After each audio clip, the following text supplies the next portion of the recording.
Oh, yeah. Okay. Okay, late night happy hour on a Tuesday. Allie's here. Alex Crawford is here. Good hat. I like the hat. We'll get into that in a little bit. It's Cofield. Well, we got a lot to get to. Tough times the last week. Tough times, right, Allie? Yeah. Lockdown, baby. I'm so on lockdown right now, and I can't stand it. It's very sad. It's very irresponsible of my son has friends that live in the neighborhood, and they're kind of like the house for the kids to kick it at, and they were all over there on Sunday. 3 different houses in our neighborhood. We're at the 4th house, and then Monday morning we get the text, hey, we tested positive for COVID, just got it back, and we're quarantining. So now we're quarantining, and all the kids in the neighborhood are quarantining, and I keep looking where to go to get a free test in town, and everything is booked solid. Walgreens, however, will give you a test for $129. So that's an issue, because I also want to get tested, and it's so inconvenient and hard to book and hard to find in Orange County. In LA, it's actually easy, but I'm not an LA resident, so I don't know the parameters there. But it's just really difficult, and like, it shouldn't be that way. Imagine if it was super easy and accessible. We could be getting, imagine if we were college football players, or in the NFL, we could just be getting tested on the reg. That's just it. Well, one of my good girlfriends had it done about a month and a half ago, and she was like, oh, it's super easy, no big deal. But we're spiking right now, so everybody's doing it, and Vegas has a ton of locations. There's like no shortage of locations, but from what I see, you can only book like 3 days. It's today, tomorrow, and the next day is all you can book. That's all they're taking for. So it's not like I can put one 14 days in advance or something like that, not that I've seen so far anyway, but I have been looking quite a bit. And then it's like all dots. There's like, Texas Station is a yellow dot, but UNLV is a red dot, all these red dots all the way down. And then the ones that are yellow are like Boulder Highway, Boulder City. And, they're just really, really far and inconvenient, which I don't have anything to do right now. So I don't know why I'm griping about driving somewhere, but I don't know. It shouldn't be that hard. It shouldn't be that hard. Like, I know we're saying, oh, it's a pandemic, you should go out of your way to get tested, but really that's unrealistic for most people. So it really shouldn't be that hard. Like, it should be like going to finding a McDonald's, Yeah. And my friend who got tested said that it was easy. She went to CVS, they gave her the thing, she took it out, did her nose, put it back, gave it to them, and that was it, So like, that was my big fear of getting tested, is someone sticking something up my nose. But apparently, like, you can do it all by yourself now. I don't know. I never really wanted to get tested until now. I didn't feel like I was. Thank you. Actually, my friend just sent me that too. I got in LA. It is easy. I got tested. I got the oral swab in LA. Yeah, but it's easy to get oral in LA. Everyone knows that. I know, exactly. Just drive up there, get some oral. That's par for the course, right? Yeah, that's how we do. It's like in Vegas. Let's see. Where in Vegas? Wait, I didn't hear that. Chlamydia? No. Wait, what? Nothing. Did you say chlamydia? I just put my ear to the microphone, by the way. That was good. No. I'm not going to repeat that. Eddie G says, I get tested very easily. Done it 4 times. Is that work related? How'd you do it? Yeah, where do you go? What's the deal? What team do you play for? Yeah. Brady says, be careful if the test is anal. So he heard me. Oh, you said it's easy to get anal in Vegas. Yeah. I got to get out to Vegas. I don't know. I'm bored, guys. I'm like stir crazy. Speaking of beaver. I haven't gotten laid in a really long time. Yeah. Speaking of beavers. Did you take wait. Hold on a second. Before we get into beaver and anal and everything else. Eddie says Thomas and Mack 3 different times. Another time for work. They were red. I looked at them. That's like the first place I want to go. Jay Miller says just call him. Is that for the test? I think that's for the other thing. I don't do anal. It just came out. I don't know. Yeah, I found that the CVS deal. Is a great place for anal. Now, is the easiest place to We're get gonna tested. go banned. Is the easiest place to get tested, and yeah, you can only book it 3 days out. But if you get up tomorrow morning, and you'll get up at some point, and look at that link and look for a CVS. You might have to drive a little bit, but you should be able to find a CVS that will test by what's today, Tuesday, by Friday. Yeah, so my friend Ona is like a COVID, she's a certified COVID compliance something. So she has, basically if she went on she's in the acting industry, the theater industry. So if she goes on a set, she can like make sure everything is going COVID compliant. That's her job. But she said the prudent thing to do is get tested now, stay quarantined, and then get tested again in 14 days. And then if you're clear on all that, because incubation's 2 to 14, and even if you go 14 days, you could still have it then and you don't realize it, and la, la, la. So I just want to do like whatever the due diligence is that I'm supposed to be doing. But yeah, that was kind of my game plan, was wake up early and try to catch one on the 4th if I could. Yep. Do that. Yeah. So Do that. we have experience at ESPN Las Vegas in getting the test the last 4 days. So. Oh, okay. Yeah. All right. I'm not looking forward to this. This is a huge pain in my butt. What are you doing? What are you doing during quarantine? I've decorated the crap out of my house. The hamster died. The hamster that you yelled about died. So COVID? It was actually the day before we got quarantined. So we got a new hamster, and she's like this big, and she's the size of a cotton ball. So we're hanging out with the new hamster. I made a bunch of food because here's the mind fuck of it all, right?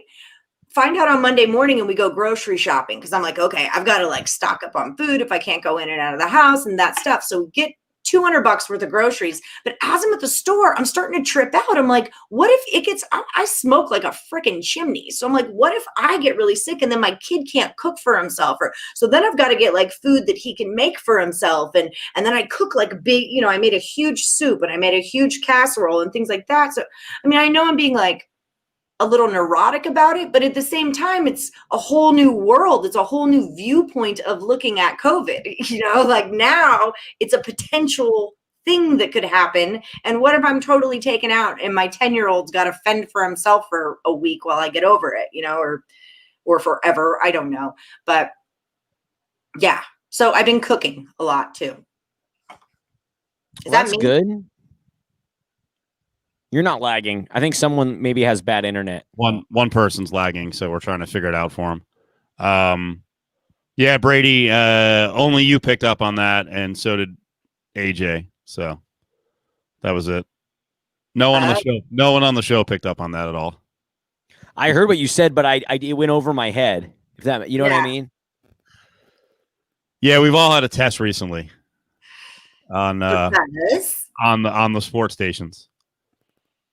Because, you were at UNLV, so I kind of figured that's what you were talking about. No, I didn't have to test. I did the basketball game, the first game against Montana State. They didn't require any testing for that. You look sharp. I saw you in your suit. You were looking sharp. Thank you. Appreciate it. Mm-hmm. Appreciate it. After helped my game, Matt Nevert, who did the game with me, really had a suit on and a tie. I'm very anti tie, but it was good. It was fun. You did play-by-play? He did a good job. He was darling. No, I did the color, which is interesting, as a not 6'7" guy who played college basketball. So that was kind of it was interesting doing it because you want to give opinions, but you also don't want to go overboard and start acting like you're a coach and you know the game as well as ex-players do. So, but it was fun. It was fun, and they're gonna just so you know they're gonna do for the audience. That was on Your View, which is channel 1014 on Cox. And they're going to do the December 9th game. And they're working on the December 14th game. And they may be the backup if during the regular season, some of those 2-game sets in 3 days in the Mountain West Conference, if both games don't get picked up by CBS or Fox, then they may do more of the Your View games. So there may be a few more games this year. It's cool. That's dope. Yeah. Now the only issue is the Rebels aren't good right now. So they've started off 0-3, And the middle game last night was dreadful. They lost again tonight. Better. It was a good game, though. Yeah, it was a good game. But they could have won the game. And the standards for this team are not, good job, good effort. It's win games. So. Yeah, and cover, because you're a Vegas team. You got to cover. There's like an extra incentive there, too. Did you bet it? UNLV is like, I bet UNLV and Alabama under today, and I did not hit it. No, you did not. I hit a lot of bets today, though. I had a really good day, actually. I in-played Michigan State at plus 9.5 points. I got that. Yeah. I need to go on. But, yeah, I had a really good day today and yesterday. I'm so happy college basketball is back because I can make money again. I'm not, like, just shooting, I don't know, fish in a barrel. I don't know why I was going to say that. Trying to bet on football that I don't care about. And you all know I don't care about. So Right. Well, you better get on that. Yeah. The game, I think they use the feed on the Stadium feed because Stadium.com runs Mountain West Conference games. Because I did notice a guy, Jeff Grammer, who covers New Mexico. He was ripping on Matt, the play-by-play guy, for a comment he made, and I stayed silent. So I was like, I was on there too, and I chose not to correct Matt. Not sure it's my job to start arguing with the play-by-play guy, but we're working on it. He said something really funny, like in the beginning, a commercial had come on. I forget if it was like Nationwide or whatever it was, but he goes, Nationwide, they are on your side. Like he just sold it to me. Yeah, it was cute. I'm not talking shit. It was cute, but he meant business. That guy meant business. The comment was, let's see. I don't even know what Matt said, like what rating service it was, but he said that the Rebels before the first game were rated like 77th in the country, and a lot of people around the UNLV community were disappointed in that. And, Jeff Grammer's a New Mexico writer and kind of thinks that the Rebels and the fans, the Rebels are overhyped every year and that the fans are a little overboard when it comes to the Rebels, plans during the year or results during the year. So he said, who was really someone was disappointed. They were ranked in the top 75. So whatever, it happens. So they didn't cover tonight. They were covering, I would say, for 90% of the game. It was an 11.5 point spread at the biggest. So you could have gotten plus 11.5. And the Rebels lost by 12. So yeah. I may have been watching the last 3 minutes, kind of annoyed that it got pushed out to 15 and that there were a couple of empty trips. I might have. I feel like they're like the Chargers. Like they're a good first half team, but then they're just going to blow it and give up 16 points in the end. So I see you stroking your beaver there. I see it. I'm watching. I don't know shit about UNLV hoops, so you're a winner. You are a winner. You don't want to hear frustration. You're riding high. I understand it. I did want, and by the way, I'll get back to the COVID stuff at the station a little later on. The feeling of winning a rivalry, especially when you're on the wrong side of the rivalry in terms of being the glamour school, that's got to be fucking cool. Yeah. I was very happy for you, and I could only imagine how happy you were. Man. Congrats on your very first win of the season. Excellent work there. What? Second. Was it? Who else did you beat? We're 2-2 now. We won 2 games in a row. We beat Cal. Who else did you beat? Such a Ducks fan. That is such why I hate. And I went in on Ducks fans on Twitter a little bit. I should. I got so lit up that game. That was a crazy game, man. No, but yeah, Cofield, I was so happy. I really felt like an elation I hadn't felt due to. I mean, I'm a fan of, you guys know this, Oregon State football and Clippers basketball are like the two teams I die for. And that's a tough road. That's a really tough road.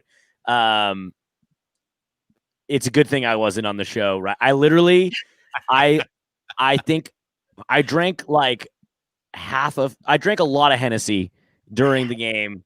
Oh, wow. And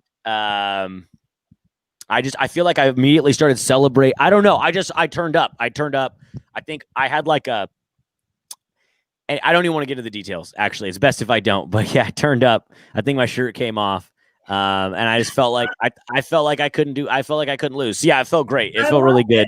I don't need to gloat though, and I won though. I bet it's totally good. You won, man. Like you freaking won. And did you take the bet that I told you to take? I bet the over. I bet Beavers plus 14, and I bet Oregon State money line, which was like I think plus 365. Frick So yeah. it was a great night. It was a great night for me all around.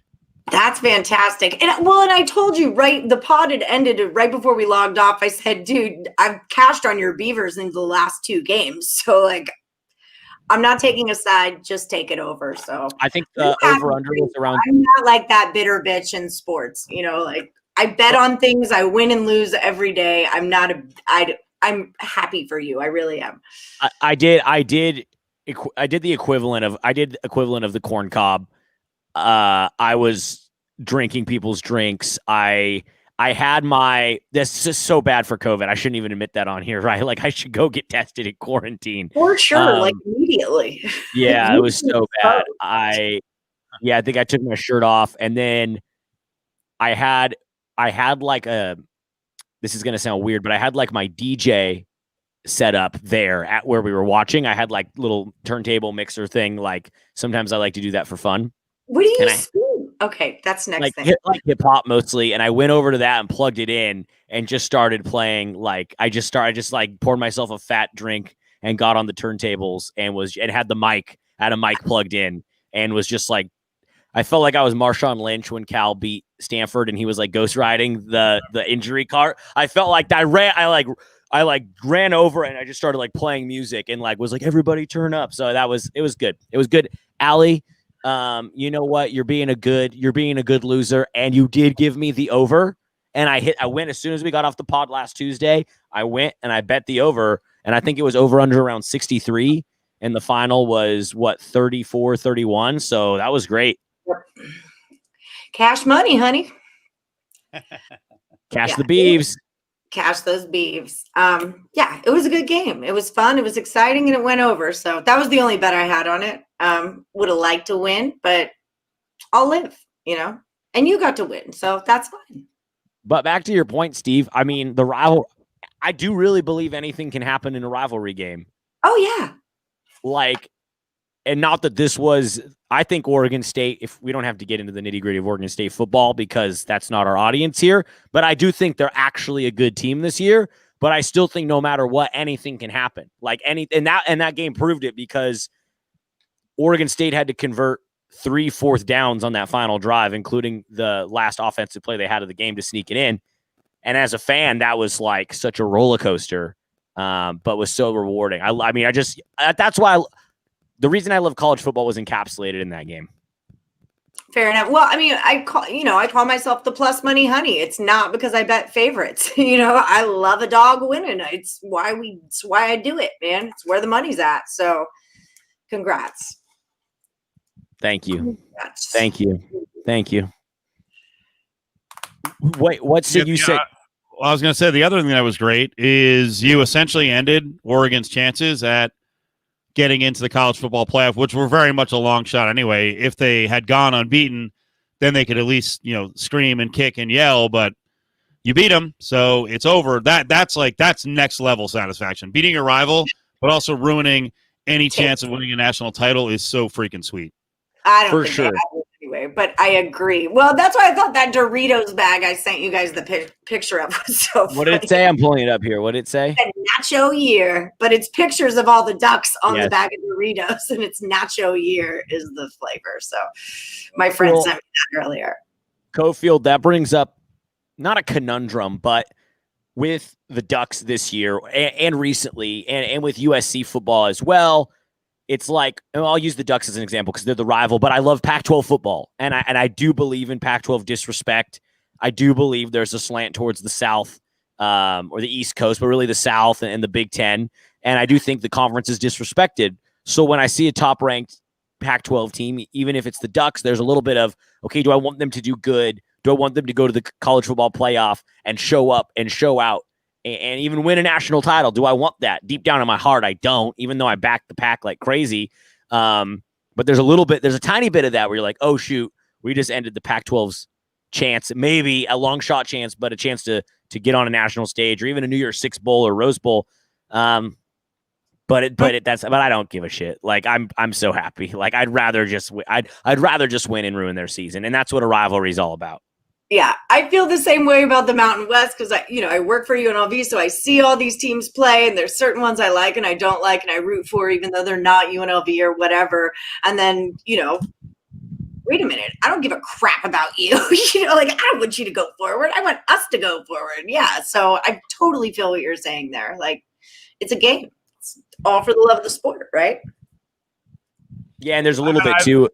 Go ahead, Cofield. I've actually had the argument on and off the air with people in Vegas who try to sell me that you should root for everyone in the conference because it helps you.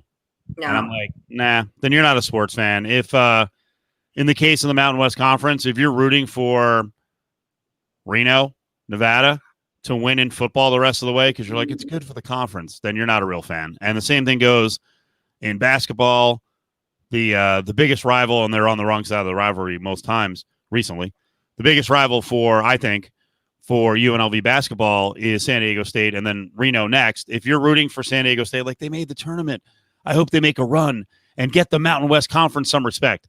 They're getting themselves respect. They're not because it's the same bullshit that happens in the SEC when you have morons who root for Kentucky and Vandy and Mississippi State and Ole Miss football, and they're like, SEC. Like, you fucking suck. Nothing is happening for you that's good because Alabama and LSU are winning football. They are your rivals. How dare you, at some point in the season, turn your attention to them winning, being good for you? You're not a fan. Yeah, it'd be good for the conference, but it takes that. That's what a robot would say, right? Because for me, I remove myself from the situation and I think, wow, if the Oregon Ducks this year, and like I said, it was a long shot, but if the Oregon Ducks this year go and make it to the college football playoff when no one thought they could, like, that's great for the Pac-12. But then the second I visualize that outcome, I'm like, oh, fuck, no, I don't want that at all. That's terrible for me and my emotions. And then I run that play with USC. For me and my emotions, sorry. It's just not good for my mental health, really, when the Ducks are – you don't know, like – the Oregon State football affects me so much. So this win – Duke basketball affects me so much. Trust me. So you've had more ups than downs. It's been rough. It's rough being a Duke fan. It's tough. Yeah. Yankees baseball, Duke basketball, and Patriots football all affect me. I don't watch Yankees baseball. Don't be ridiculous. I'm from Houston. I'm an Astros fan. Oh, God. Oh, my God. You probably think they're innocent. No, I don't. I'm an umpire. I don't think they're innocent at all. I think everybody cheats and they just got caught. You're an umpire? Yeah. I'm the first female to umpire high school baseball in Las Vegas, in Southern Nevada. Damn, a full season of male high school baseball. That's great. Yeah, it's cool. I'm rooting for 3 schools to have COVID outbreaks. And like, no, but then I run that play in my head with USC. I'm like, oh, if USC was good again, then the Pac-12 would be good. But then I hated USC when they were good. They were obnoxious. It was terrible. It sucked, especially when they were good and I was living in SoCal. And then I run that play with University of Washington, the Huskies. And I'm like, hell no, I hate when they're good. They're so cocky. They're so snooty. They can almost be worse than Ducks fans at times in my eyes. And so then I'm like, okay, I really like someone I saw mentioned like, oh, they don't care if Utah State's good in the Mountain West. Like if Washington State made the college football playoff, I'd be psyched. Like that would, then I would care. But if it's any of those more traditional powers, no, I don't want that. That takes away from my fandom. See, I do like Utah State. Like there are teams in our conference that I don't mind. Utah State being one of them. I know y'all hate me, but I do like SDSU, but I like them because of Steve Fisher and not because of anything else. Like I just am a huge Steve Fisher Fab Five Michigan Wolverine fan from when I was little. And so I got my picture taken with him at Mountain West Conference last year. So it was last year. But yeah, I have my teams I like, but I was stoked when UNLV took SDSU's undefeated season away. Don't get me wrong. Like got to have your levels, your tiers of it. Listen how weird or how funny this is. Steve, you'll totally understand. So whenever I do my free pick videos, I always say Reno. And Right. they won't let me say it on the show. They say, no, you have to say Nevada. Everyone says Nevada. And I'm like, well, not if you live in Las Vegas. Like, they're Reno. We're University of Nevada, Las Vegas, and they're Nevada, Reno. That's how we're differentiating this. And I mean, I guess I never thought about it, but everyone else just calls them Nevada. And I'm apparently not allowed to refer to them as Reno. They make a point. Most people around the country have no idea what Reno is. So Nevada decided to brand itself Nevada. So that's been established now for 10 years, even though the rest of the school doesn't call itself Nevada. It's only the sports programs. In fact, when you watch Nevada games, Reno games, you will see those university backed commercials, pitching the school, and it's Nevada Reno or UNR in every one of them. And then meanwhile, you go back to the game and they're, hey, Nevada. But the commercial told me it was Nevada Reno. So what's going on here? I'm kind of hopping on the Mountain West bandwagon a bit, just as a conference, because I'm a huge Pac-12 homer. But I've been thinking more about the Mountain West, and I've been talking to some randomly some JUCO football guys here in SoCal, and they're just talking about how, and a lot of them are from the South, but they made it out here for JUCO, and they're talking about how they want to stay on the West Coast, and they're talking about the Mountain West is a great place to play. And then I was talking to the strength and conditioning coach at one of our high schools, and his son plays at Utah State. And he was talking about the level of coaching experience in the Mountain West for football, at least. I'm talking football right now. And I'm like, the Mountain West is kind of sick. Like, I kind of want to be just a bandwagon fan of the conference.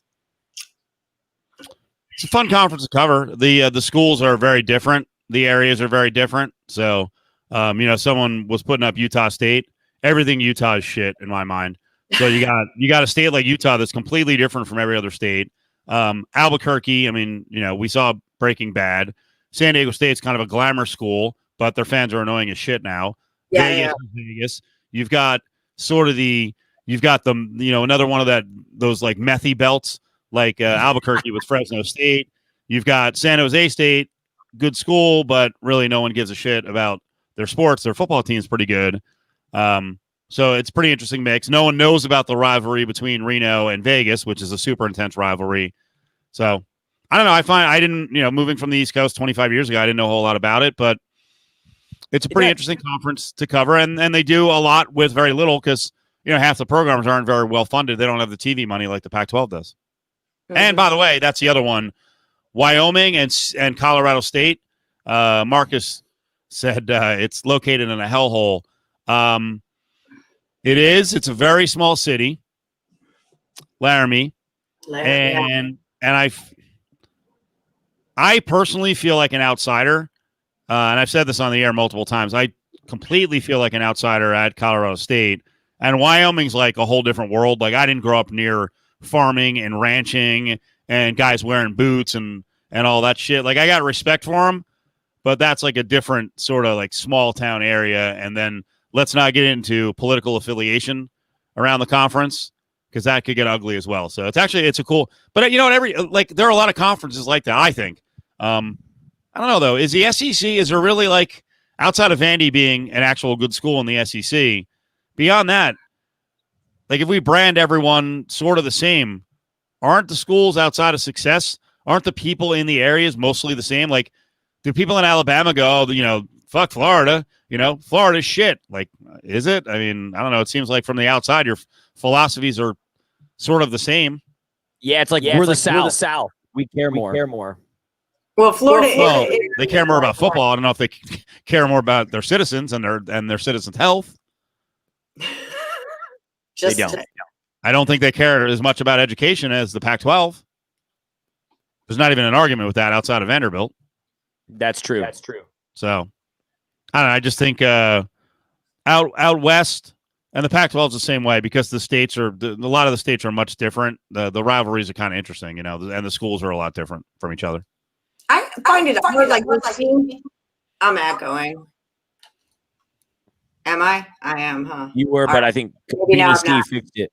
Being from Texas, like, I want anyone from Texas to win, but then I definitely don't want these teams from Texas to win. But I mean, I get it. Like, I want to root for, I don't know what I'm trying to say. Like, I want to root for everyone from my home state, but then there's like all these other rivalries and conference issues, and I don't know. Okay, I shouldn't have started that. No, but the Mountain West, I think, Steve, I like the way you summed it up because it is like a misfit conference in a way to me. I'm a big West Coast homer in general, just as a region, like really live and die by West Coast, best coast.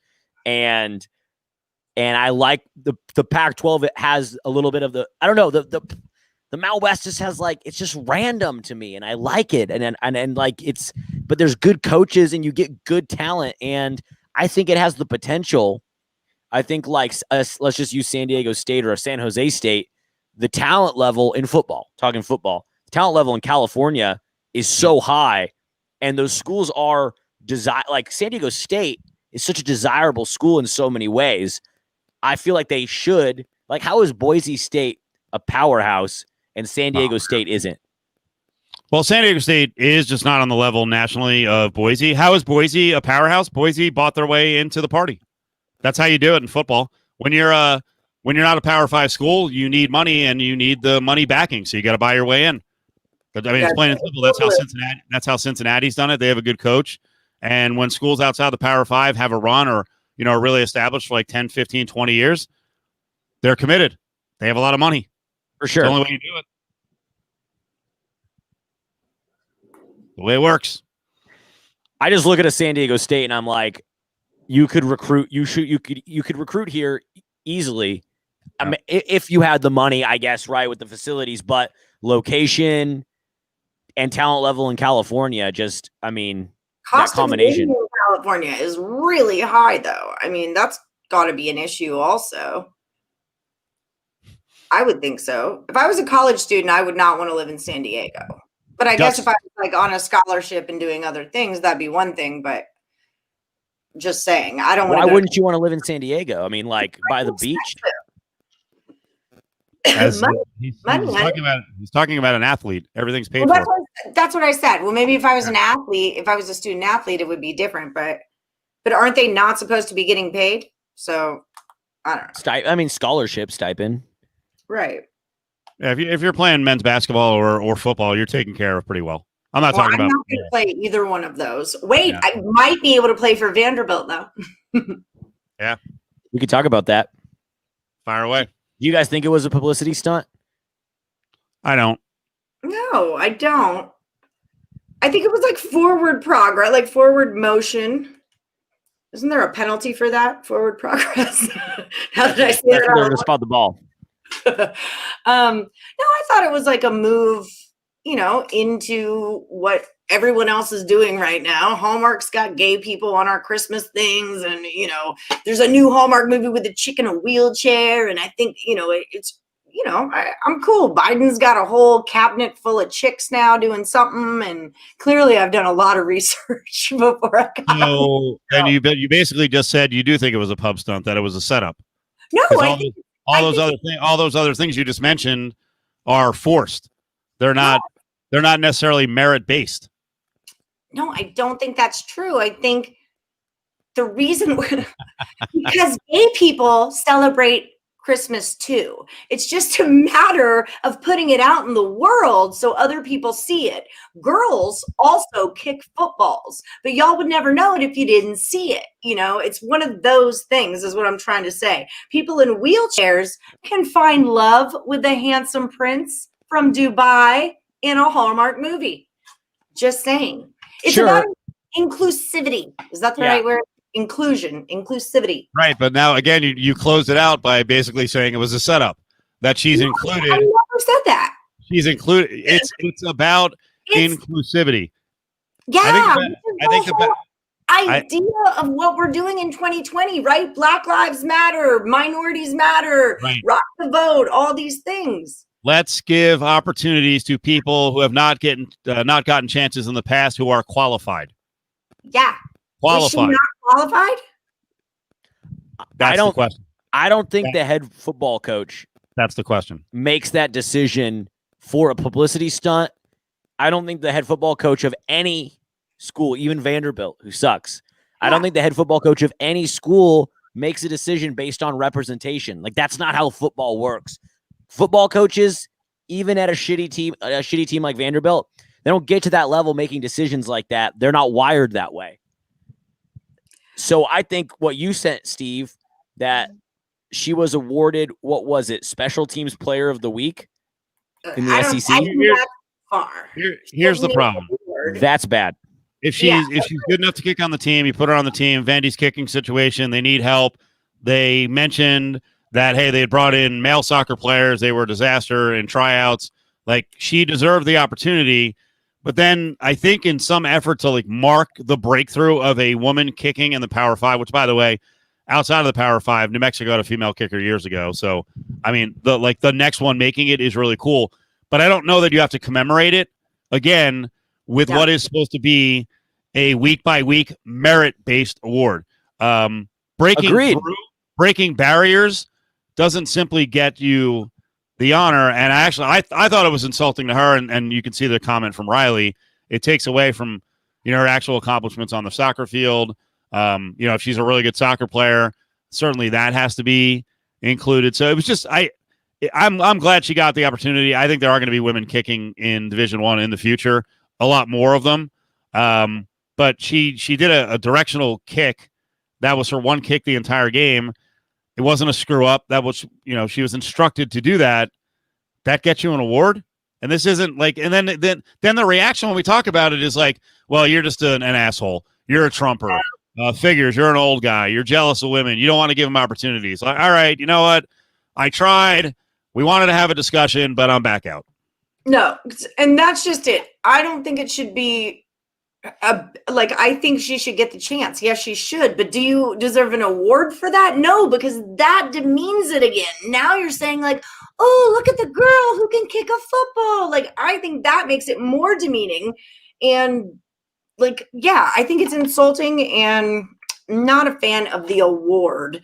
I think Kathy Ireland really started all of this with unnecessary roughness, if you remember. So not a crazy thing to think of, but yeah, like no girl, like I said, I'm a girl umpire. I don't want anybody like powder puffing me like, oh, look, she called him out and she got it right. Good for you. That shit. Yeah, of course I called him out because I'm sitting here. His ass was out. That's why I called him out, So, I mean, I get that. Yeah, participation trophies, Eddie, you're right. I don't believe in participation trophies. So I don't think it was a publicity. Here's the answer to my question. I don't think it was a publicity stunt that she kicked on the team. I do think it's a publicity stunt that she got an award for it. Easy. And it's like, ship it. You got to be careful putting her on a pedestal like in a Jackie Robinson type of an air. Because Jackie Robinson broke the color barrier and fucking killed it. Like if Jackie Robinson had sucked, who knows how far we would have been set back with segregation in sports or in baseball. Sarah Fuller is not, like you said, Steve, there was a kicker a female kicker at New Mexico in the past. There's been female kickers on teams. There's been females that have done things in football. This got really hyped up. It didn't necessarily live up to the hype, but I don't think it was a publicity stunt. The award is just a terrible look. Yeah. That takes away. I know, Steve, I guess you said if you were critical of it, you got called a trumper, but I'm hearing a lot on the other side too, where people are just talking about, oh, I'm sick. I've heard from friends. I'm sick of hearing about this. That was a PR stunt. But there's no college branding department. There's no athletic department person pulling a string, telling a coach what player to put in the game. I just don't think that that's how that works. Yeah, I agree. I don't think someone came to the coach of Vanderbilt and was like, you're going to do this or else. And he was like, okay, I will. Like, I feel like he had a conscious effort in making that decision. 41-0. That is, you're right there. She's no Jackie Robinson was fucking amazing. You know what I mean? Like, I just watched a Drunk History on like the real first black guy who was doing baseball. I forget what his name is. God, now I feel like an asshole. But it wasn't Jackie Robinson. It was a different guy, and Jackie Robinson gets all the credit. Drunk History is the best show on TV, I swear. My ex-girlfriend nannies for the guy who created Drunk History. Really? Derek Walters?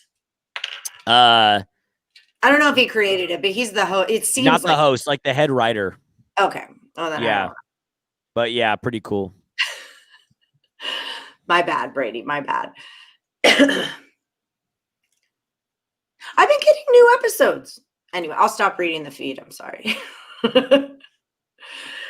I thought I got new episodes. Maybe I'm just catching ones I didn't see before on my DVR. Steve, you posed a good question in our rundown in your topics you sent over. Which is more offensive? The Sarah Fuller getting Offensive Player of the Week when she did one directional squib kick and they lost 41-0, or people naming their pets after deceased Kobe Bryant. This from TMZ Sports. Kobe Bryant Mamba-inspired pet names up huge in the year 2020. Rover.com shows the name Mamba is up 111%, Black Mamba up 58%, and Kobe up 16%. Which is more offensive? Sarah Fuller being awarded Offensive Player of the Week by the SEC, or naming your dead pet, or naming your live pet after a dead Hooper and legend, not just a basketball player, Kobe Bryant, an icon, superstar. Which is more offensive? Sarah Fuller, pet after Kobe. I think the Fuller thing for sure is my vote. Yeah. 100%. I'm waiting for him to answer.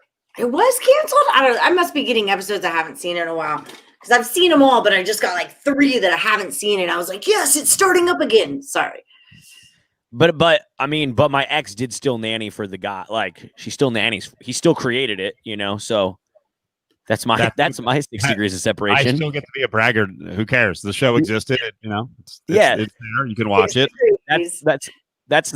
I mean, it's fucking Southern. It's LA, baby. Like you wear those badges of honor.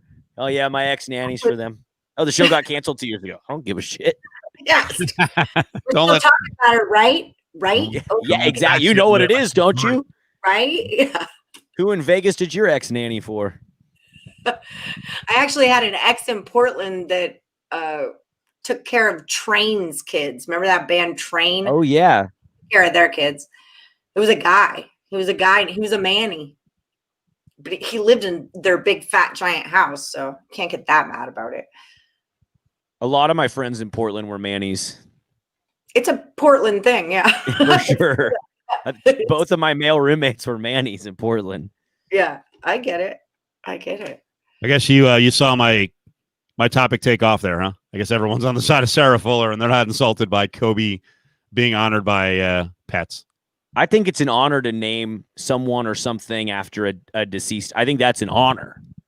Well, I named my kid Escher after MC Escher, so there's that. And he ever needs a career in hip hop, he's set up for it. So, Wasn't MC Escher the artist though? Yes, he was, but he's an MC Escher, right? Just say double-edged sword. Exactly. Riley saying he took care of Connor McDavid's countertops. Nice. Yeah, we can actually do that. What's everyone's most creative contact with a sports celebrity over the years? A sports. Oh, I met Mark Cuban at CES, and it was the picture of it. The day I had a child, I wasn't so happy. It was literally the happiest day of my life, or maybe the happiest 4 minutes of my life. Cubes. Love him. Love him. Riley, what are you talking about? We're a hockey town. Yeah. Unlike Connor McDavid's team, they actually win down here. Oh, I have no idea. We are not hockey fans necessarily. We are Golden Knights fans. So.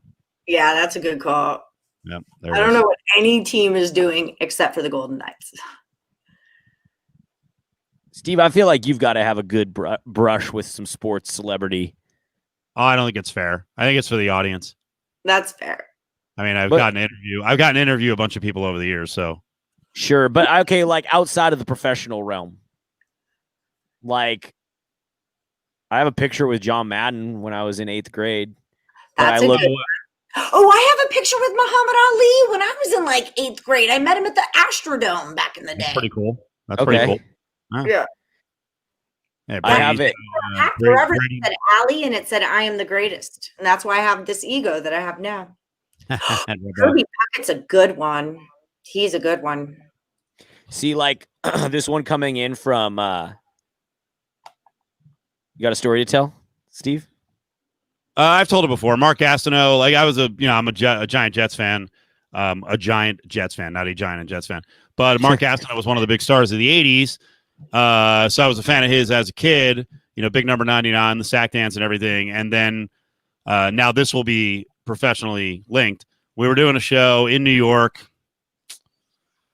2000, I think. And for some reason, Mark Gastineau came up to the show. It was at a place called the All-Star Cafe in New York. And he befriended us, was just kind of hanging around our radio set. And my partner was a crazy guy, Sports Pig. I've mentioned him before. And after the show, Sports Pig's like, yeah, we're going to hang out with Mark Gastineau. And I'm like, fuck that. Now today I would do it. Because if you think I'm a stiff and bitter clunt now, I really was when I was in like my late 20s. I guess that would be when I was 30. But I feared, one, Gastineau being a deadbeat. Like we'd go to Scores in New York. He'd roll up, because Sports Pig already did this. He'd roll up like a $5,000 bill. In between, by the way, rolling up bills and snorting coke all over the place. I didn't want to have to do coke. I didn't want to have to deal with Mark Gastineau late at night. I saw it just ending in like him all coked up and me getting punched in the face, and then me losing my, like I had a pristine image of the guy. Like that's what he was. He's my, one of my favorite Jets from the 80s. I don't want to ruin it by really finding out who he is. So, damn, Steve. I know. I want to do coke with Mark Gastineau. Let's go. Let's do this. Yeah, let's move. Yeah. Yep. Hustle. I think the stories like this. This is a good example. I pumped gas next to Wayne Gretzky and Sherman Oaks once. That's awesome. Nice. Yes. The SO grew up in the Valley too, so she's always got stories about people who came into her stores. But one of her stories, like when she sees Sinbad, mention of Sinbad, who, by the way, prayers up because he had a stroke. I heard about that. Yeah, she was at a gas station whenever, back in the 90s, and like she looked up and Sinbad was there pumping gas. And then the funny thing was, I don't know why is this funny, and these stories are goofy, but one of the last times we flew into Burbank, good airport, by the way, Sinbad was standing next to me for like probably 10 minutes at the baggage carousel, and I had no idea. And of course, I was like in a zone on the phone texting bullshit to someone. And we walk away, and she's like, yeah, you were standing next to Sinbad. And I'm like, oh, okay. All right. And I like Sinbad, but I missed the opportunity. So damn me. See, those are the stories I like. I'm a geeker outer though. Like if you're a celebrity in movies or TV, I don't care as much. But if you're Steve Fisher, I'm going to lose my shit. Like if you're a big sports dude, Mark Cuban, I'm going to lose it. I totally geek out. And I wish I could like not do that. Dave Stewart, when I was doing stats for the Aviators, freaking Dave Stewart from the Oakland Athletics, like when the freaking earthquake happened in the World Series, is sitting 2 seats down, and he looks over at me and he goes, when I retire, I'll never watch another game of baseball again because this game has changed so much. Right. It's not fun anymore. And when they stop paying me, I'm not watching. And I was like, Dave, like it just crushed my soul, like shit. But yeah, like I don't care if you're in a movie or on TV, but if you play professional sports, Coach K better hope I don't meet him. Oh Lord. You constantly go back to the well with teams that we all hate. I'm sorry that I didn't do some research and decide to like who do I need to like? I don't care. Oh, you do always. You're building to a crescendo, and then you're like, I would kill to meet Coach K, and it's like, oh, sick. Yeah, we're all excited. You're like, Bobby Hurley's the best, and the whole room is like, what the fuck just happened? Yeah. Like we hate Bobby Hurley. You guys just don't get me. I love the Astros. What the fuck are you doing? I'm allowed to like whatever teams I want to like. Like you guys don't get to pick who I root for. Like I have reasons why I like. Stand strong. And I'm sure Brady in a second is gonna be like, "This is great watching you guys mansplain." She's a poodle. Yeah. No, I'm sorry, but he actually has your back, except for the QAnon Q Alley. Yeah, well. You come in with the QAnon and the Duke, and damn it, Allie, you're fucking up. Am I? Because I'm telling you what teams I like, and you don't like them. You're judging me, Eddie. I think you're fucking up. Okay, just said it. I said it. I don't like shitty teams, dipshits. Okay. I need a 5-minute break because I'm about to cuss out the chat room. Why? This is where we want you. Quarantine. I'm very on edge right now. Pent up. We're giving you relief. You get to relieve yourself on us with your pee funnel. Dude, it's on Wish now. I almost died when I saw the pee funnel on Wish. I'm like, are you kidding me? It's like openly advertised now on social media markets. I put that on the map. Pee funnel. Will Twitch now ban Wish? Let's see who wins that battle, you pricks. Yeah, there you go. Facebook didn't. The pee funnel situation. Last year I was working as a pizza. I was working at a pizza parlor, pizzeria here locally in Newport Beach. And Tom Telesco, the GM of the Chargers, comes in a lot. And I would always, I knew it was him, and I'd always be like, "Hey Tom, like, what do you?" I'd always kind of try to be cool, and I'd always bring him his pizza, and that was, I liked that. I liked the Tom Telesco connect. He didn't give me any inside info, but yeah, that was my brush with fame. That's the best part about this is the random contacts. Like I put up, Ray said he took a picture with Don Sutton, the former Brewer and Dodger and every other team in baseball. At a Sears. At a Sears. Which obviously Sears has seen a sad demise. I don't know what this one is, but it just sounds funny because it's Steve Howe. Do you guys know who Steve Howe is? I don't. He tested positive 8 times in Major League Baseball for drugs and cocaine and was banned over and over and over again. But I just love that Brady's like, yeah, my dad fixed his bike. Yeah, see, that's the best. That's the best. In Sioux Falls. Yes. Right. Of all places. Well, you got to admire his stick-to-itiveness. You know, it's like Scott Weiland. You do your drugs, man. You know, that's your thing. To me, this takes some balls. I would be in awe of Goldie Hawn. I would never cuss her out. But I need more information on that, David. What are you doing? Say that. Someone in the chat brought up apple pie. That's funny. That's a good one. McCronin. I feel like no one else does, but I like McCronin. Someone in the chat brought up apple pie. Isn't it National Pie Day? I don't know. It is. Steve. Is that why your beaver's out? Hey, I always got the beaver out over here, Allie. I always got the beaver out over here. No, Steve sent us his favorite. I think I would love to dive into best pies. Steve, do you want to reveal your power rankings? Well, you know what? I set you up for this one. Those are actually not my power rankings. They were Ari's power rankings, and I presented them to Adam on the radio show today, and he proceeded to pretty much pick everyone apart. Shocker. Do you guys not like pie? I love pie. I mean, I have certain pies I don't like. I don't know if Adam likes anything, to be honest with you. I know that Adam doesn't like anything. He fucking shredded pretty much every pie I brought up, and I didn't even get to some of the glamorous pies I wanted to get to. But the read the list that Ari sent us. His top 3 pies. Ari's top 3 pies. Number 1, chocolate cream with whipped cream. Number 2, pumpkin pie with whipped cream. Number 3, apple pie with a scoop of vanilla ice cream. Those are your top 3 pies for Ari. So you can understand why Adam would rip all 3 of those selections, because they have something with them. And then he'll make the claim, and he did today on the show, that, well, you really don't like the pie if it needs something with it. Yeah. You buy that? Because I don't buy that. I buy it on apple pie because I don't like apple pie, but I will eat apple pie if there's ice cream there. The argument that if you put whipped cream on a pie that you really don't like the pie is bullshit. Whipped cream is cool. It's part of the pie world. It comes with the pie. It's like the gravy to the turkey. Yeah, like you need. Yeah, I'm with it. That is a foolish opinion. That's a foolish opinion.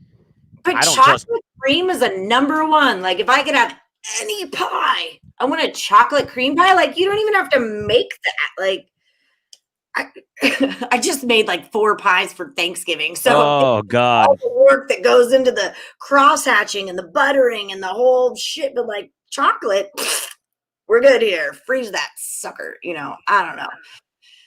Pecan. There you go. There you go, Just- Miller. Just There's to go better back pies out there. to Adam's point, it's like, are you only allowed to like a naked hot dog without condiments? Like you have to, it's not a good hot dog. You don't really like the hot dog unless it's just a blank canvas, right? Like that's because to that point, like banana cream pie is my favorite, but banana cream pie comes served with whipped cream.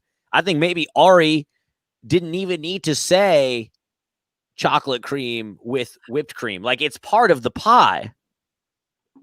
Agreed. What's boob berry?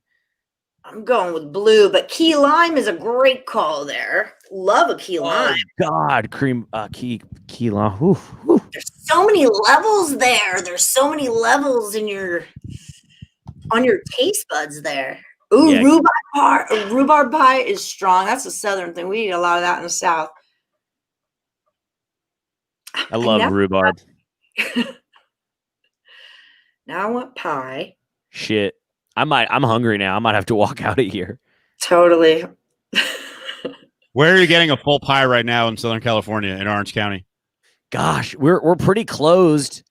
I would go to Norms. What's your Norms? Okay, I see the Norms, yeah. Yeah, we don't have Norms out here, but we see Norms all the time on the LA sports commercials. Are they open 24 hours right now? Still? I need to check because literally every Norms Norms is one of those regional chains. They're like our Denny's. Right. And I'm a huge fan, but their slogan on every building, it says, "We never close." So it would be fucked up if they weren't open right now. But also there's no indoor dining around here. At least legally, although like I think I said, I've been offered a few times to dine indoors, even though I know that Gavin Newsom said no. But I'd go to Norm's right now. I don't even think their pie is great, but that's just, I know that I could get a slice there for sure. I mean, it's, you don't have many choices at 2 a.m. to get a pie, a whole pie or a slice. The Marie Callender's in my hood closed. Yeah, I was going to ask you, do you, Alex, go to Billy's Burgers? It's in Costa Mesa, but I think there's other ones. But apparently they have this bomb turkey burger. And my mom just went back to California and Billy's is closed. And she is lost in the world right now because she can't get her Billy's turkey burger. I never had Billy's. You'll have to link me because I feel like I should. I know they're closed, but I still would like to know. I like to keep a tab on the defunct restaurants as well around here. Oh, they're fantastic. Does anyone know, is the Bob's Big Boy that was supposed to open here, is it open yet? It's on Craig Road? I don't know. Or has that been there for not permanently closed? That's gone. Never mind. But then on August 20th, it says they're expanding to Southern Nevada. So where the hell are they going? Because I think they would have pie late night. Late night pie. All I can think of is Marie Callender. That's what pops in my head.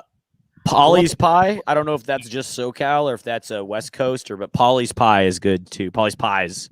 She's got more than one, but it's good. Yeah, they're counting.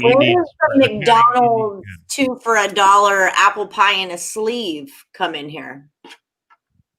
They're bomb. Smoke a doob. That's the best pie you ever had, right there. Too hot. Smoke a doob. Really hot. Yeah, too hot. That's a good call. Well, they cool them off. Yeah, I don't have the patience. Once I get it, I gotta eat it. I can't wait 4 minutes. It is fast food. and I love hot food. So that's you gotta take it out of the sleeve. That's the trick. Fucking scalding. Yeah. Shit. Take it out of the sleeve, put it on your center console while you mail your burger, and then it's ready to go. You're good. Yeah, I was talking about the Hostess pies today that you get at a convenience store. I think you can get them out here. I really haven't had them since my 20s because I was going to die of a heart attack. Then maybe I'll go. I don't know where we can go right now. I mean, I don't often stick up for the Northeast, but I am going to stick up in this regard with pies. The fact that the rest of the country isn't overrun by diners like New Jersey, New York, and somewhat Massachusetts and a little bit with Philadelphia is a real shame. Because that is late night drunk eating Denny's is not. Like Denny's does a fine job. IHOP diners are so next level. If you ask me one of the like 3 or 4 things, and I don't miss much about the Northeast, one of the things I definitely miss are diners. That's a really good point, You guys Cofield. fucked up out here by not bringing in diners. You really screwed it up. Oh, That's a really good point. I love late night eating. I live by one. We have like the 50s diner down there. I did just Google. We have a place called Pies Unlimited here in Las Vegas. Oh, really? Yeah. Is your 50s diner open in an hour? Is Black Bear Diner open at 1 in the morning? Oh, I forgot about Black Bear, but that's not a good. I'm not into that diner. I don't like those faux 50s diners, though. A lot of them are like knockoffs because Cofield, I just recalled, I did spend a few days out in like the New Jersey, driving around New Jersey, Pennsylvania, and I remember seeing diners everywhere. Yep. And here, like you said, it's Denny's or IHOP. We have Norms here, which in my opinion is a leg up, but some people would disagree. It's a leg up. You guys have good stuff. California has really good stuff and old stuff too that's been there forever. Yeah, but we still don't have diners like on the East Coast. Like I don't know where I could go get pie. I could maybe go to Norm's, but that's it. Like I agree with you, man. I love late night eating. And a couple of Vegas listeners reminded me, like the casino coffee shops, the casino cafes are like diners, but I don't know how many are open right now. And the other thing is, some of them let other places come in. Like I live relatively close to Suncoast, and they got rid of their cafe. And while I like Dupar's, I don't like Dupar's in a casino. That's a good call. Like it's too fancy schmancy. Dupar's in Southern California is cool. I don't know, just weird. I have my standards. David brought up Blueberry Hill. I live like walking distance from a Blueberry Hill, and they're definitely still around. Huh? Yeah, no, that's a good point. There's a good one at Charleston and Decatur. So maybe I'll go get some pie there. I remember teaching school and going there when Skyline was too packed. It is a good little diner. There's one right near Swenson and Flamingo. Apparently, I'm not a big what is it called? Yeah. Blueberry Hill person, but I do remember where some of them are. So for some reason, you'll find your deal there. That's what I hear. So I'm just trying to figure out where I can get pie right now. It's not looking good, folks. It's not looking good at all. All the that was it. That was the most creative pies you guys could come up with. Boston cream, banana cream, key lime, pecan. Oh, sweet potato. I had some sweet potato pie this weekend. Ooh, I'm not into that. Well, you're missing out. It's okay. I've had it. I'm not missing out. I just don't like it. I'm taking strawberry rhubarb for the win on this one, personally. But you're all probably going to hate that because it's the most popular pie. So whatever. Nah, I just think it's good. It's just not. I'm more into like, not that I'd call it a savory pie, but into like the creamier, like the key lime and the banana cream. Weird noise. I forgot about a story. But go ahead, Allie. Keep going. Oh no, I was just gonna say I like layers and textures. So I'm with you. Yeah. Mincemeat pie just made me cringe a little. Go ahead. We don't have Waffle House. Waffle House would solve a lot of the problems in Vegas. A lot of the problems. Yeah. We don't need Waffle House. No, we need it. No, we need it. We need the drama. We need the fights. We need the waffles. Mm-mm. We need oddly cooked pork chops. This is good because it's funny. But keep going. I have a Waffle House story. When I was in Houston, like back in the rave days, right? So like late 90s, we're all in college and the rave ends and it's like 4 a.m. We're all just high as balls on acid. And we roll into Waffle House and we need orange juice and we need breakfast. And that's what we're looking for. And we sit there, we're drinking our orange juice and whatnot. And like an hour and a half goes by and the lady's like, we don't have any more orange juice. Could you guys go now? We're like, did we drink them out of orange juice? But I think it was a nice way of excusing us from the Waffle House. And then like next morning retrospect was like, was I too fucked up to be in a Waffle House? Like, did that just happen? Like they didn't want me in a Waffle House. Like new personal low right there, man. Jeez Louise. God, I do love drunk food, or We weren't there for food. No, mind altered food. Oh, just the OJ. Orange juice. Say it again. What? What I you said just we weren't there. I didn't know who you were talking to. I said we weren't there to eat. We were just there for orange juice. We just needed a place to come down for a while. Now that would be a job. Pickle gamer with the graveyard server. That's a job. Yeah. So the message that I saw earlier that got me going for a second, Ray, I think cracking a joke, says, I bet you could Uber Eats a pie right now for like $30. This is not really for Alex, but I think it'll apply. Did you see the story that came out last week that what are the other companies? It wasn't Uber Eats. It might have been Grubhub. I don't want to smear the good name of Grubhub. It was one of Postmates. Postmates. It was one of the delivery services. They were adding on to all their different fees a $2 Clark County fee. Yes. Clark County fee.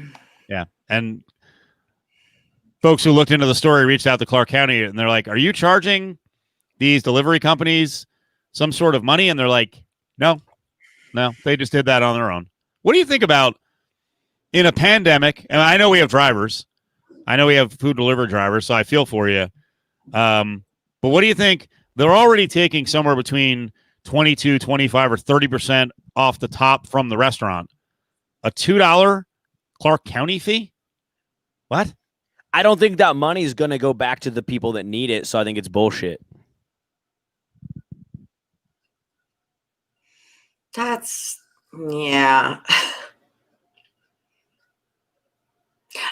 So I worked at Greens and Proteins. I was their GM for a while. And I know what our menu prices are. And then you see stuff come in from Grubhub or DoorDash or wherever they are, and the markup is insane. I mean, this is like already an $8 or $9 burger, and now you're paying $15 for this burger. Like it's insane to me, the markup that they make, and then tips and all the other stuff. Like, yeah, I'm not a DoorDash. I've never DoorDashed or Grubhub or Postmated. That has never happened in my life. I will go there and I will get it, or I don't need it, and that's how I feel about it. Is the extra $2 fee the same thing as some strip restaurants adding on a COVID fee? Maybe. What's a COVID fee? We have that now? Huh? Yeah. Hey, we're not making the money we used to make, so we're going to add money on, and then then there was the fee where they're supposed to give you information about what it's for, but a lot of restaurants were adding on an insurance fee. Hey, we can't afford insurance for our employees. You can help pay for it. Here's a fee. That's horrid. Yep. Meanwhile, Burger King will give you free delivery. Not that I want that, but Burger King delivers for free?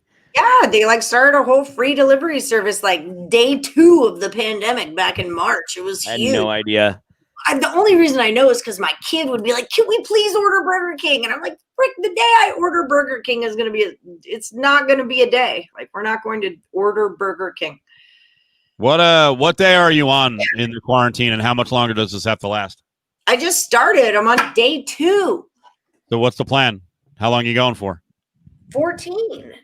Oh, wow. I'm trying to get tested as soon as I can. But I mean, my COVID compliance officer friend, Miss Ona, says you got to stay in for 14. And then my mom said something about something new came out and it's only 7 days. If you test clean twice in 7 days, then you're fine. I don't really know what to think. I was just going for 14 because that seemed like the prudent thing to do. What do you guys think? What should I do? I would go get a test quickly at CVS. Yeah. As I was saying like an hour ago, you can get one probably by Friday. And get a peace of mind, get some peace of mind. Just go get tested. Start with that. Yeah, I'm not worried. I just want to know for other people's sakes. I just don't want to smoke weed alone for 2 weeks, guys. I'm like, here we go. Yeah, that's all I got. Oh, wow. 7 with a negative test. All right. You better get on that test soon. 7 with a negative test. Okay. No, I told you I'm on. I was all over it. I had the same idea you said. Wake up early. Try to catch something early before it gets booked up. And that's it. Yeah, Nick Saban was good. Yeah, well, yeah. It is what it is. Oh, stay home forever. That's very nice of you, Riley. Kiss your mother with that mouth. Finger your boyfriend with those fingers. Okay, I'm going to go pee. Wow. Pee funnel. 2 can play this game. What's up, Steve? I don't know, man. She's getting quite irked at all of us. I don't know what's going on. This quarantine is breaking her. It is. It's got to be tough. You know what's tough? I do think that's great that she's being prudent and, okay, should I stay in for 7 or 14 or this or that? And I just think most people aren't doing that. And I think people just aren't getting tested, and I'm guilty of it because I was around a lot of people filming some stuff this weekend, and I had to go work today, and I got back late last night, and I had to go work today. I didn't have time to get tested, and that's bad. Like, I think that's straight up bad. And I think everyone's doing that. And I think that's why our cases are spiking. It's crazy, man. Not that I'm following all the rules either, but it's crazy. But I have gotten a couple of tests, and when you need to get a test, you gotta try and go get it quickly to at least clear your mind a little bit. For sure. So that's the news. So go Beavs. Yeah. So what else is on the rundown? What else? Well, we were talking. Well, actually, speaking of COVID, we were talking about COVID affecting the NFL, and I don't know if you guys talked about this yesterday, so I don't want to beat a dead horse, no pun intended, with the Broncos. But did you watch their game against the Saints without a quarterback? I watched some of it, and I actually decided to pick up Hinton and play him in my fantasy lineup. And how did that fare for you? Wasn't good, and as it turned out, I left a lot of points on the bench trying to do my little fun stunt. So it probably knocked me out of playoff contention. So didn't work. I'm flirting with something like that. As an Oregon State fan, I foolishly a couple weeks ago played Ryan Nall because I saw he was going to get in. That's right. And I was like, oh, dude, I have a chance to play Ryan Nall in my lineup. I got to put him in. I still won my game, but there's like points tiebreakers and stuff. And someone on my bench went off for like 20, and he got like, I think he got like 0.5 or maybe 1.2 or something. So was it worth it? Probably not. My alternative to Hinton, I actually took David Montgomery out of the flex position for that. So, and I think it might have been David Montgomery's best. It wasn't a great game, but it was solid. But it's probably his best performance of the year. I've been sitting on him all year, and I was like, nah, you know what? Let me go with the gadget here, the junk, the fun story in Hinton, and he did nothing. I like going for I like running my fantasy team like it was a pro team where there'd be storylines and this will be good for the media. This will be good for the locker room. Right. That's good. Winning championships. That's good. That's good GM, and that's also how real GMs get fired. I like the storyline. Yeah, exactly. What do you got? Are you back? Where do you get your big Bud Lights? Your tall boys? From 7-Eleven. Oh, really? You don't buy them in bulk? No, I get a 3-pack. That would be a good Christmas gift for anyone who values what Allie brings to this. What Q Allie brings to the stream. That would be a nice value pack. Maybe at a Costco. Although I don't know if Costco sells Bud Light. And if anyone sells the tall boys in that'd be cool, in like a 24-pack, a case of tall boys. I was just going to say that when I was in college, I used to live off of Nellis Air Force Base, and I don't remember how many were in them. I want to say 20, but it was like a tall can on top of a tall can in a big giant case. And it was like Christmas every time. It was awesome. I've never seen one of those before. No, I'm not stocked up on beer, but I've got a beer delivery guy, so I'm good. Wait, what? I got that. Like a real beer delivery guy, or like a sugar daddy, or like a beer friend? No, he's my neighbor who lives like 3 doors. Out of beer, ma'am. Yeah, it's my neighbor who lives like 3 doors down. So I put my order in. It's cool. That's cool. nice. I will not run out of beer. That's a good point that they sell it at Indiana University, but doesn't really help the quarantined alley right now. It does not. All right. Well, we'll do some research for you. I need the tall can. Like if I have the little can, I feel like I'm a giant. Like it's just this little thing, and I pound those suckers. But the weight distribution in this, like, that's a workout. It's a whole different thing. Like, what? It's tall can right there. So you can see your football topic tick off. That's brilliant, Cameron. I'm gonna tell him he's my friend with beer nifits. I like that. I love that Allie will go to the chat room before any of us can put it up for the rest of the group. I'm sorry. A friend with beer nifits. Not bad. That's brilliant. I love that. Keep going, lead. Keep going, lead. Once you see a lull. We're going back. We're going back to NFL and COVID. Damn it! All right, yeah, stick with it. See if you can get it to take off. I don't know if it will. Allie was gone taking a pee. This is one last chance. This is one last chance to get the plane off the ground. No confidence. No confidence. Sorry, I actually laughed at Brady's comment because I remember when Allie was talking about not even that one. I remember when Allie was talking about her boyfriend, her Jewish boyfriend named Shalom, which is totally a fake story. That's not real. There's no Jewish boyfriend named Shalom. Kidding me right now? Like I would make up a story about a guy. Like I would make up a story first of all, but Shalom I have a Jewish friend. Was darling. I have a lot of Jewish friends. Okay, but no, it's not. I have 23 stars for. I picked the number for Michael Jordan. The end. That's the story. Yeah, but everyone says they're stars and stripes. These are actually bracelets from the World Series of Poker in 2006. I had friends winning gold bracelets, and I tattooed them on me. And then I wanted to finish my arm with something easy, and I wanted stars. And my tattoo artist said, "How many do you want?" And I said 23. And he said, "Why?" And I said Michael Jordan's number, and that was the end of that. So I didn't know what was put into it, but if I'm going to pick a number, it's the number. I was always wondering the tattoo story. You know what? Fuck the NFL and COVID. I don't want to talk about that anymore. Let's wrap this thing up. I know, Allie, you were you had a heartwarming topic about favorite. I mean, I thought so. About favorite childhood holiday memories. And I know Steve's been on a holiday Christmas movie kick. And I know earlier. I don't know, man. I don't think after last week, I don't know if I can deliver again. That was a lot of pressure last week trying to talk about my childhood some 45 years ago. I have no recall, and I was on the griddle.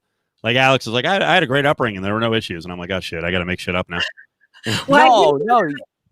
Go into story time with Unky Steve again. I didn't want to make it that. I mean, I enjoyed giving out my potential parenting techniques, but I showed why I'm not a parent because I'm just yelling and screaming. I don't want to tell the story. I lost. I was just I'm very on edge, and this house is very quiet most of the time, and that's the way I like it because I'm like always doing something and always doing something. Well, we were usually working, but we had a shot glass incident where a shot glass got broken in the kitchen, and I was basically like, God damn it! At that point, I really felt like just an old guy when I'm like, God damn it, that broken shot glass, and with like a little kid. It's not a good story. I just felt really bad for screaming out, God damn it! Like it wasn't a big deal. I feel like Alex has a good one in trying to punch an ornament, but instead breaking his hand on the refrigerator. So there was that. Great memory. Christmas 2017.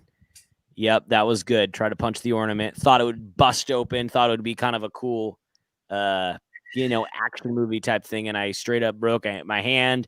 Come home for Christmas when I was living in Portland. So I come home and you see old friends. What have you been up to?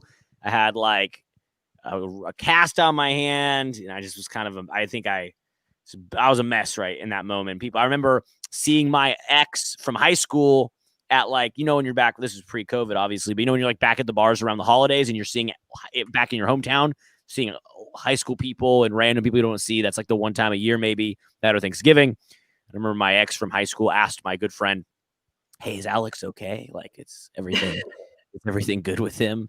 And so that's my heartwarming holiday story. All right. Fair enough.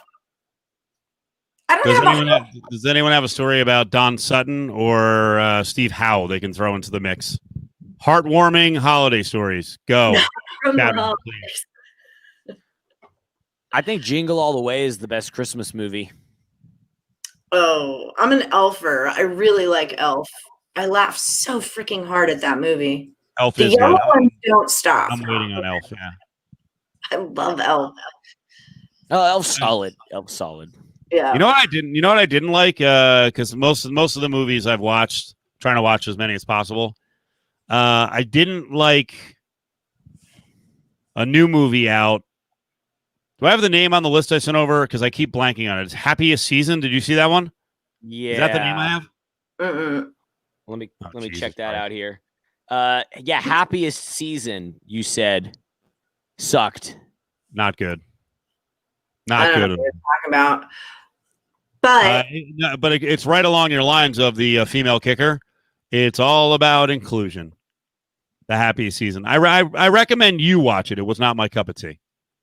I'm probably not going to do that. But I'll look into it. A little too much representation for you, Steve. No, you know what? I don't mind representation, I'm kidding. but the movie just sucked. Like it wasn't. I don't know. It didn't have the Christmas or holiday feel. What's that, Allie? Wasn't Jingle All the Way? Was that Sinbad or? Yes, it is I Sinbad feel and former Sinbad. governor and action star Arnold Schwarzenegger and R.I.P. SNL underrated great Phil Hartman. Ah, It's an all-star cast, bro. And it does haven't- the best job of diving in to our holiday season consumer culture of any movie. There's no frills. It's about a guy trying to get a toy for his son to win his family back over because he's been an absentee father working and not being there for his family. And I really think it captures the American Christmas experience pretty perfectly. Buy Your Love. And because that's what happens in the end. Spoiler, if you haven't seen Jingle All the Way, Turbo Man. Spoilers, to tune out right now. Go watch it. But in the end, he puts on the Turbo Man suit. He gets the toy that no one can get, and his family loves him again. So it just reinforces those ideas, those American consumer culture ideas that now are even more ingrained when the film came out in 1997.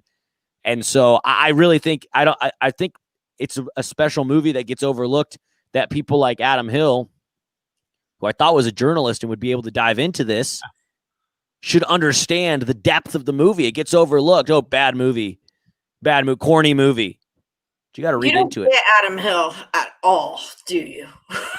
I've watched you talk about Adam Hill many times, and I feel like you should meet him because you're not getting his essence. I don't know the essence. Yeah. I don't know the essence. It's just really a blanket disdain for almost everything. But in a very likable and endearing way. I heart Adam Hill. Like, I have a crush on Adam Hill. I love Adam Hill. So don't get me wrong. But you got to take it. It is what it is there with him. And he's smarter than you. He's smarter than all of us. And he knows it, and that's part of the essence there, too. There's a Christmas movie about people like him. I'm sure there Scrooge. is. Someone brought up in the chat, Die Hard is a Christmas movie. I totally think Die Hard is a Christmas movie. Do you It guys is. agree? Yeah, completely. It is. It 100%. is, but that opinion is like passe now because everyone always likes to bring up that Die Hard is a Christmas movie. So I get sick of hearing like Die Hard is. There's no social capital to be gained anymore from bringing that up. Well, I'm just asking. It is, yes. I don't think it is. What? Talk shit tonight. No, I just looked at a list of a bunch of those types of movies, trying to shoehorn it into a Christmas movie because it had some Christmas parts to it. It's not a Christmas movie, so I watch it every year at Christmas time, though. I mean, you can watch what you want. I just don't believe it's a holiday movie. That's true. I don't feel like don't give up. I mean, you keep fighting if you want, but I'm just saying. No. I'll fight. You're saying Yeah. I respect your opinion and I can move on from it, but I don't feel like been Christmas to me if I haven't seen A Christmas Story. Like, I need the fra ra ra ra ra and the Red Rider. I need all that stuff. And then I feel like, shush it, Adam. And then I feel like I've had Christmas. For me, that's It's a Wonderful Life. That's my. I've never seen that in my life. It'll change your life, Allie. In my wonderful life? I don't. So You got to watch the movie. I think that. you need it. I think you need It's a Wonderful Life, and I think Adam needs it. Adam Hill. No, I'm good. Every time a bell rings, I'm good. It's No. a good. It's a Every good. time good. a bell rings, a horse race starts. That's how I. It's a good yearly reset. Check in. Your life sucks, but it really doesn't suck as much as you think. I don't think And- my life sucks. And you're quarantined. It sucks. And you have friends who care about you. That's the message. It needs to be watched. The Christmas Eve, Christmas, or the day after. Reset your year. Yes. Alex admits his life sucks. He needs the reset. Adam says it's pure trash. So I never want to go to the movies with Adam Hill. Mm-mm. No, I don't need that. I do thought we love- might I thought we might hit the cinema together next time I was in town. I Not do anymore. like Miracle on 34th Street with Natalie Wood. I do love the old Miracle on 34th Street. Bingo. Yes, you would. No, that's a great movie. But Sir, Adam well done. would rather watch something called It's a Miserable Life, no doubt. It's a fair at best life. Bad Santa's great. You ain't gonna shit right for a week. Yeah, that's a good one. Excuse me. I like Fred Claus too. Vince Vaughn's fantastic though. I just watched 4 Christmases. He's too funny. But I That is like Fred Claus. What? It's a good. I've never heard of this movie, but I'm going to watch it tonight. It's an old movie, 1945. Christmas in Connecticut. All right, I'm committed. Sounds thrilling. No, I don't know.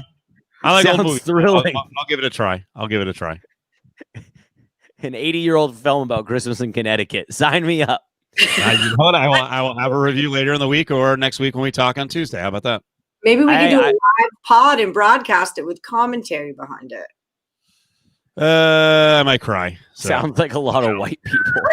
Are you a crier, Steve? I might leak for no reason. You never know when it's coming.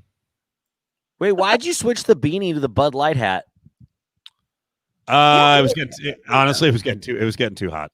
And When did that happen? I went out of the shot for like 30 seconds and came back in. I'm sneaky. Damn, good work, man. I All didn't right. actually go pee. I just pee funneled it right here and turned my camera off. I'm sneaky. I got you. I just got a catheter in, sports catheter. Oh. God, do you remember when Booger McFarland was talking about how they would just like crap themselves on the sidelines and whatnot? Oh my God. Like, that's why you're named that. Ugh. Hmm. There are many reasons why I'm not that into football, but that's definitely one of them. Who knows, 'Cause they're man? shitting themselves. Who knows, Brady? Who knows? I just cry at any moment when you are quarantined at home because your radio station has an outbreak and you have to do your shows all at home and be separated from your co-host. It sucks.